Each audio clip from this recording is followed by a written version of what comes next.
உதவி செய்ய வந்தவங்களுக்கு ஆச்சரியம்.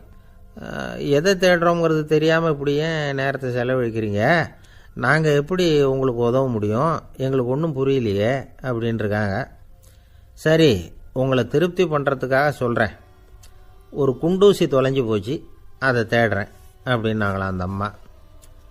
அதுக்கப்புறம் இவங்களும் சேர்ந்து தேட ஆரம்பிச்சிட்டாங்க. கொஞ்ச நேரம் ஆச்சு, ஒன்றும் கிடைக்கல. உதவி செய்ய வந்தவங்களும் அழுத்து போட்டாங்க.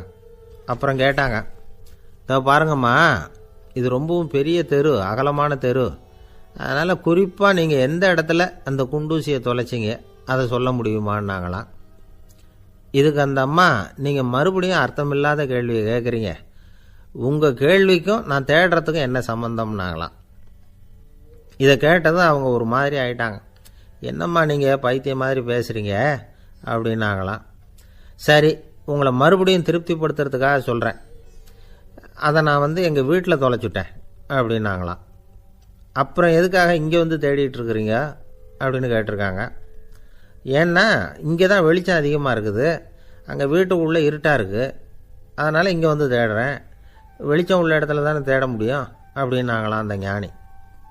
இந்த கதைக்கு என்ன அர்த்தங்கிறத பெரியவங்க சொல்கிறாங்க.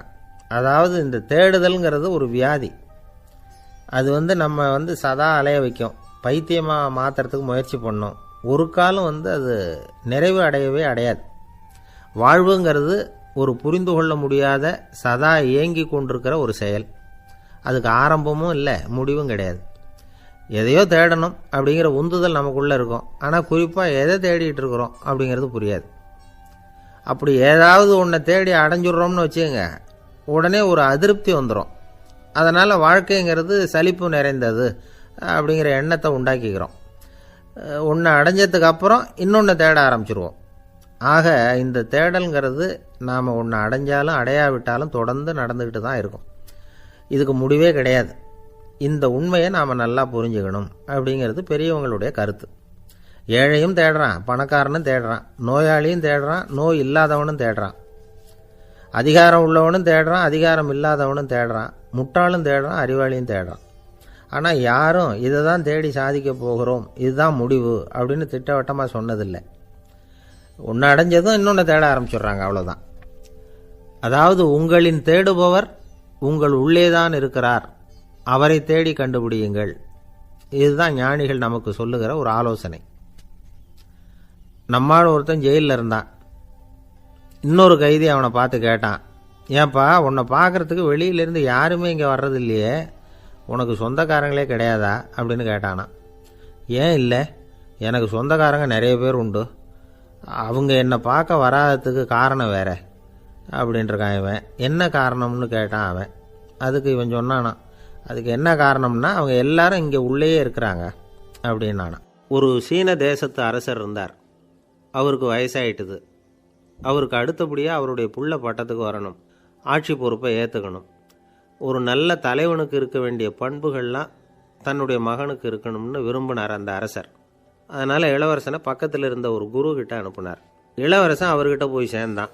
அந்த குரு என்ன பண்ணார் தெரியுமா, இவனை பார்த்து சொன்னார், இதை பாருப்பா, நீ என்ன பண்ணுற, இப்போவே பக்கத்தில் இருக்கிற காட்டுக்கு போ, நடு காட்டில் போய் ஒரு இடத்துல உட்காந்துக்கோ, அங்கே என்னென்ன சத்தம்லாம் உன் காதில் விழுதுன்னு கவனித்து கேளு, உன் காதில் விழுந்த ஓசைகள் என்னென்னங்கிறத என்கிட்ட வந்து சொல்லு, அதுதான் எனக்கு தெரியணும், உனக்கு வேலையும் அதுதான் அப்படின்னு சொல்லி அனுப்பி வச்சுட்டார். இளவரசன் காட்டுக்கு போனான். குரு சொன்னபடியே ஒரு இடத்துல உட்காந்து கவனித்து கேட்டான்.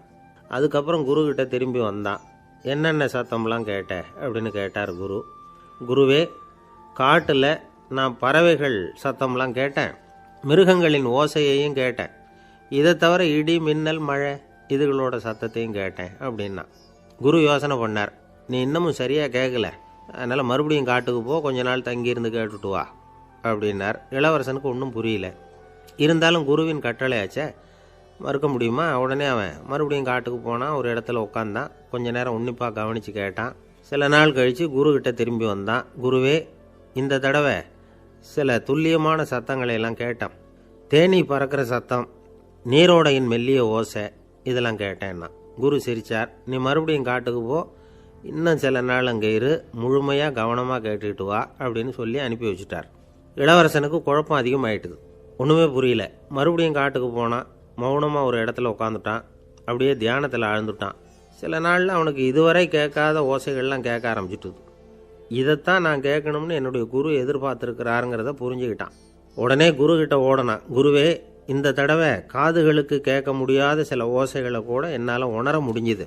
பூ மலருகிற ஓசை, சூரியனால் பூமி சூடாகிறப்போ எழுகிற ஓசை, காலை பனித்துளி இந்த புல்லுலாம் குடிக்கிற ஓசை, இது எல்லாம் என்னால் நல்லா கேட்க முடிஞ்சுது அப்படின்னா.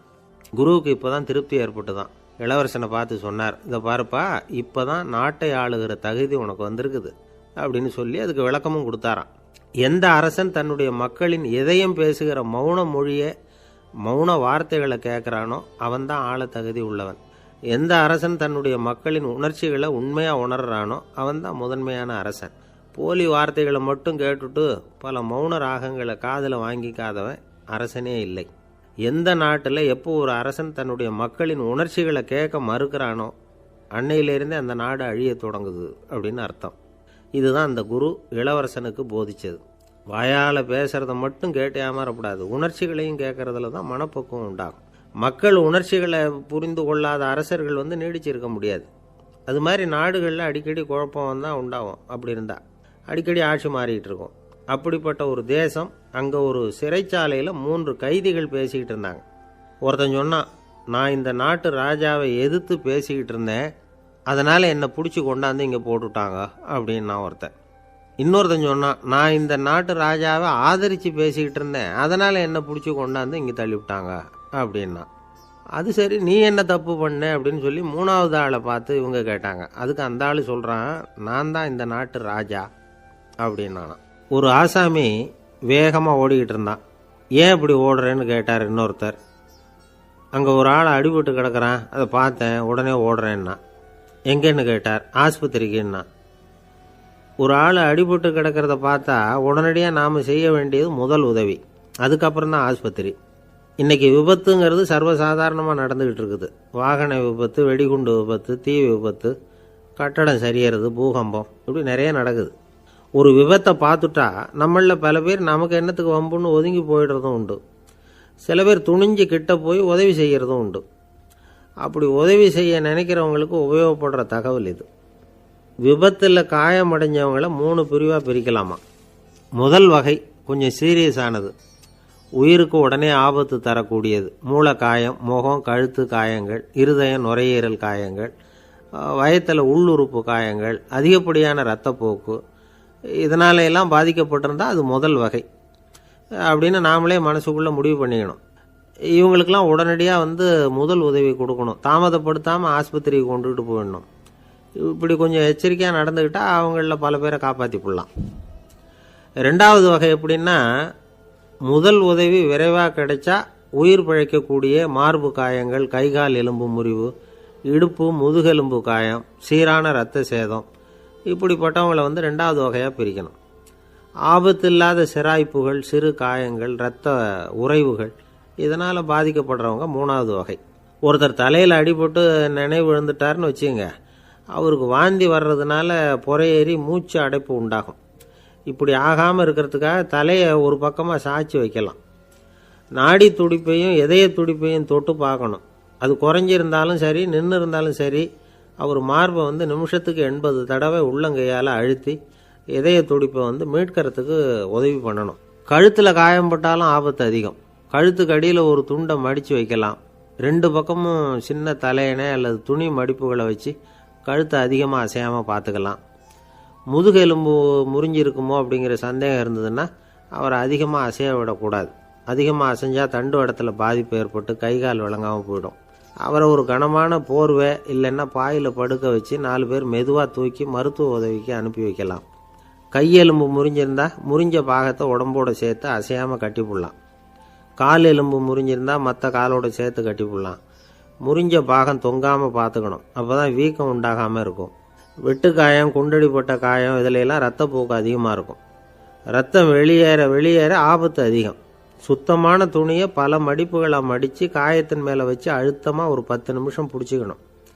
ரத்தம் நின்ன உடனே காயத்துக்கு கட்டு போடலாம். சில சமயம் காயம்பட்ட பாகத்தை உயரமாக தூக்கி பிடிச்சிக்கிட்டா தான் ரத்த கசிவு நிற்கும். இந்த விவரங்களையெல்லாம் கொஞ்சம் மனசில் வாங்கி வச்சுக்கிட்டோம்னா சமயத்தில் உதவும்.